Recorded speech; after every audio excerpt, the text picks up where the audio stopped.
আসসালামু আলাইকুম ওয়া রাহমাতুল্লাহি ওয়া বারাকাতুহু। নাহমাদুহু ওয়া নুসাল্লি আলা রাসূলিহিল কারীম, আম্মা বা'দ। আউযু বিল্লাহি মিনাশ শাইতানির রাজীম। বিসমিল্লাহির রাহমানির রহিম। ইন্না আ'তাইনাকাল কাউসার ফাসাল্লি লিরাব্বিকা ওয়ানহার। ইন্না শানিআকা হুয়াল আবতার। সাদাকাল্লাহুল আযীম।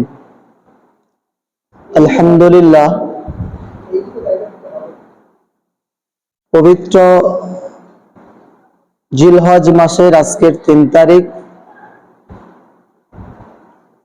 এই জিলহজ মাসের ১০ তারিখে কুরবানির ঈদ। কুরবানি সম্পর্কে আল্লাহ রাব্বুল আলামিন বলেন, ফাসাল্লি লিরাব্বিকা ওয়ানহার। তোমরা আল্লাহর জন্য নামাজ পড়ো এবং আল্লাহর জন্যই কুরবানি করো। আজকের কুরবানি সম্পর্কে ৩টে গুরুত্বপূর্ণ বিষয় আলোচনা করব ইনশাআল্লাহ। প্রথমত আল্লাহ রাব্বুল আলামিন বলেন যে ফাসাল্লি লিরাব্বিকা ওয়ানহার, তোমরা আল্লাহর জন্য কুরবানি করো। আমরা আল্লাহর জন্য কুরবানি করছি কিনা এটা আমাদের জানতে হবে।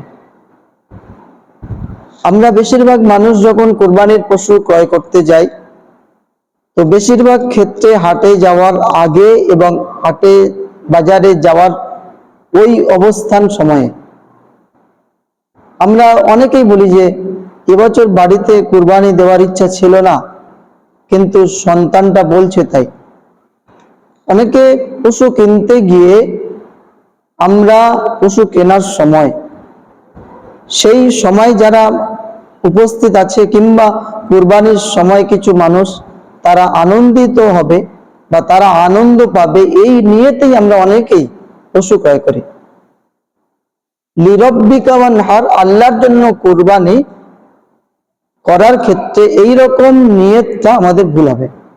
এই জন্য করে যারা আমরা এরকম করছি বা করেছি, আমরা প্রথমত আল্লাহর জন্য কুরবানি করার উদ্দেশ্যে নিয়তটাকে ঠিক করব, আল্লাহর জন্য কুরবানি করব। দ্বিতীয় নম্বর কথা হচ্ছে যে আমরা যখন কুরবানি করি, যখন পশু জবাহ করি, আমরা একটা নামের লিস্ট দিই, খেয়াল করেছি হয়তো। ওই নামের লিস্টের মধ্যে কি হয় আমরা বুঝতেই পারি না। অনেকেই, যিনি কুরবানি দিচ্ছেন দাতা, প্রথমত তার নামটা রাখতে হবে। বাকি যে আরো অংশ দেওয়া শরীয়ত বৈধ করেছেন, আরো 6টা নাম, সেই 6টা নাম যুক্ত হবে, কিন্তু দাতার নাম থাকবে। অনেক ক্ষেত্রে আমরা এরকম ভাবে কুরবানি করি যে গত বছর আমার মায়ের নাম হয়েছে, এবছর আব্বার নাম, আগামী বছর আমার সন্তানের নাম। তো যিনি কুরবানির পশুটা কিনেছেন, যিনি দাতা, কিছু ক্ষেত্রে সেই নামটা বাদ যায়। তো কুরবানির দাতার যদি নামটা কুরবানির পশু জবাহ করার সময় যদি বাদ যায়, তো ওই ব্যক্তির যে কুরবানি ওয়াজিব ছিল, ওয়াজিব আদায় হবে না, সেক্ষেত্রে ওই মানুষটি গুনাহগার হবে। 3 নম্বর পয়েন্ট হচ্ছে যে আমরা কুরবানি করার পরে যখন আমরা ওই কুরবানির যে মাংসটা, এটা যখন আমরা ওজন করি, ওজন করার পরে একই পয়সা দিয়ে দুটো পশু ক্রয় হয়েছে, তো কোনো পশুর মাংস একটু কম, কোনো পশুর মাংস একটু বেশি। সেক্ষেত্রে আমরা কিছু মানুষ, মনে করুন 70,000 টাকা দিয়ে একটা পশু কেনা হয়েছে, 75,000 টাকা দিয়ে আরেকটা পশু ক্রয় করা হয়েছে। তো দুটো পশুর যখন মাংস বা গোশ একই হবে, তখন যার কম হবে সে নিজের থেকে বলতে থাকে কিংবা অন্য কেউ বলে যে তোমার পশু কুরবানি দেওয়াটা লস হয়েছে। তো সেক্ষেত্রে এটা লস নয়, আমি কুরবানি দিয়েছি আল্লাহর জন্য, কতটা মাংস হবে এটা কোনো বিষয় নয়। এই বিষয়টা যারা বলেন তারা ভুল বলেন। কেন? মাংস দেখে কুরবানি হয় না। আল্লাহ রাব্বুল আলামিন সূরা হজের মধ্যে বলেন, লা ইয়ানালাল্লাহু লুহুমুহা ওয়ালা দিমাউহা, আল্লাহর কাছে না মাংস আর না রক্ত পৌঁছায়, ওয়ালাকিন ইয়ানালুহু তাকওয়া মিনকুম, আল্লাহর কাছে মানুষের তাকওয়া, আন্তরিকতা, ভালোবাসাটা পৌঁছায়। এই জন্য করে আমরা আল্লাহ রাব্বুল আলামিন তিনি যে কথা বলেছেন লিরাব্বিকা ওয়ানহার, তোমরা আল্লাহর জন্য কুরবানি করো, আমরা সেই দিকটা খুব খেয়াল রাখবো। প্রথম খেয়াল রাখবো পশু ক্রয় করার সময় আল্লাহর জন্য নিয়ত করব। দ্বিতীয়ত যখন জবাহ করছি দাতার নাম অবশ্যই আমরা রাখবো। আর 3 নম্বর, কুরবানির পশু জবাহ করার পরে মাংস কম বেশি এটা নিয়ে যদি আমরা কোনো মন্তব্য করি তো আমাদের এই কুরবানির দেওয়ার ক্ষেত্রে নিয়তের ব্যাপারে আমাদের প্রতিবন্ধকতা হবে। এই জন্য করে আমরা খুব খেয়াল রাখবো যে আমরা পশুটা যেন আল্লাহর জন্য কুরবানি করি। বিশ্বনবী রাসূলুল্লাহ সাল্লাল্লাহু আলাইহি সাল্লাম বলেন, ইন্নামাল আমালু বিন্নিয়াত, যে প্রত্যেকটা আমল, প্রত্যেকটা কাজ তার সওয়াব নির্ভর করে নিয়তের উপরে।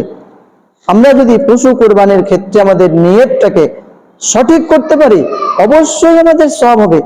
আর যদি আমাদের নিয়তটা আমার সন্তানের জন্য কুরবানি হয়, কিছু মানুষকে আনন্দ দেওয়ার জন্য কুরবানি হয়, যদি মাংস খাওয়ার জন্য কুরবানি হয়, তাহলে আমাদের অর্থটা আল্লাহর কাছে সেইভাবে পৌঁছাবে না, আর কুরবানি দেওয়াটা আমাদের সার্থকতা হবে না।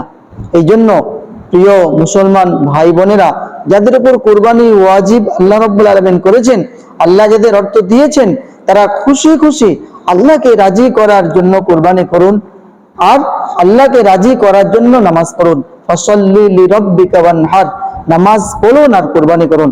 আল্লাহ রাব্বুল আলামিন মহান স্রষ্টা এই পবিত্র যে জিলহজ মাস চলছে, সবচেয়ে বড় আমল হজ আর দ্বিতীয় বড় আমল কুরবানি, যাদের আল্লাহ সামর্থ্য দিয়েছেন তারা সবাই আল্লাহর জন্য কুরবানি করুন। আল্লাহ রাব্বুল আলামিন আমাদের সামর্থ্যবান লোকদের প্রত্যেকে কুরবানি করার তৌফিক দান করুন। ওমা আলাইনা ইল্লাল বালাগ। আসসালামু আলাইকুম ওয়া রাহমাতুল্লাহি ওয়া বারাকাতুহু। আপনাদের এই ভিডিওটা আশা করছি ভালো লেগেছে, তো আপনারা এই ভিডিওটা লাইক, শেয়ার, কমেন্ট করবেন। ওমা তাওফীকি ইল্লা বিল্লাহ। আসসালামু আলাইকুম ওয়া রাহমাতুল্লাহি ওয়া বারাকাতুহু।